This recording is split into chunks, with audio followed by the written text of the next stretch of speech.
Blessed life kapatid. Isa ka ba sa napakaraming bilang ng tao na kapag Monday ay naiinis o nababad trip dahil marami na namang gagawin, may pasok na naman, marami na namang kailangang asikasuhin, maaaring sa trabaho, sa eskwelahan, or even sa bahay lang ng bawat isa atin. Kaya ang nangyayari, tinatamad or nawawalan ng gana.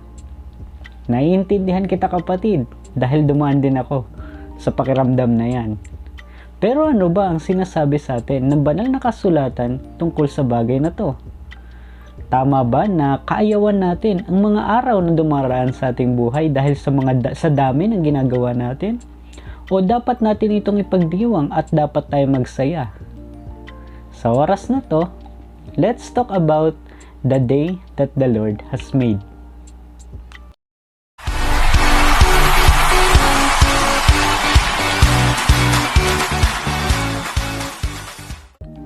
Sabi sa Psalms chapter 118 verse 24, "This is the day that the Lord has made. Let us rejoice and be glad in it." This verse clearly tells us that we should be glad and rejoice in every day of our lives.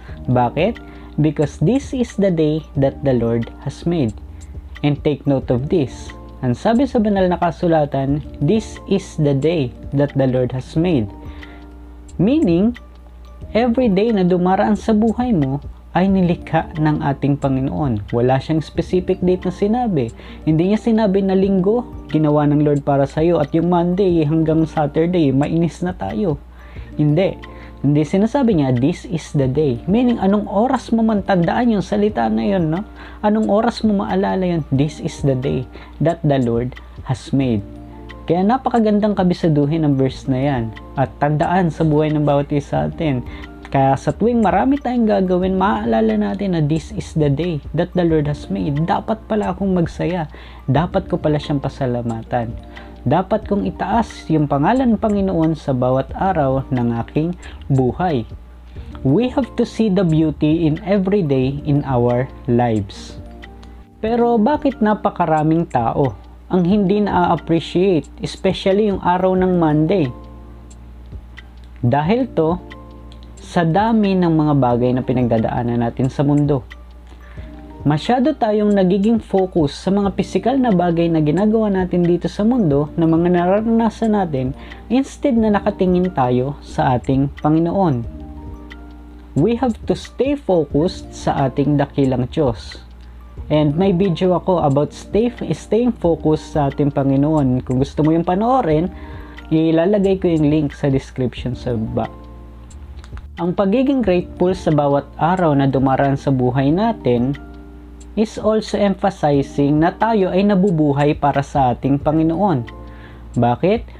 Pinapahalagahan kasi natin ang ginawa niya para sa bawat isa atin.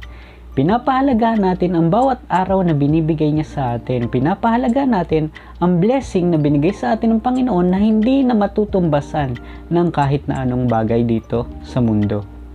Ang ganda ng araw ay hindi nakabase sa kung wala tayong ginagawa o sa kung masaya lang tayo o nagagawa natin yung mga bagay na gusto lang natin.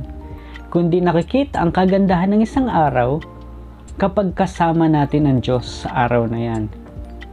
And we should always live according to Him. We should live with God in every day in our lives. We are living with God in every day, we can see His beauty. And that beauty will also beautify every day in our lives. Kaya kapatid, sa oras na to, I encourage you to rejoice and be glad sa buhay mo, sa araw na dumaraan sa buhay mo, and live for God.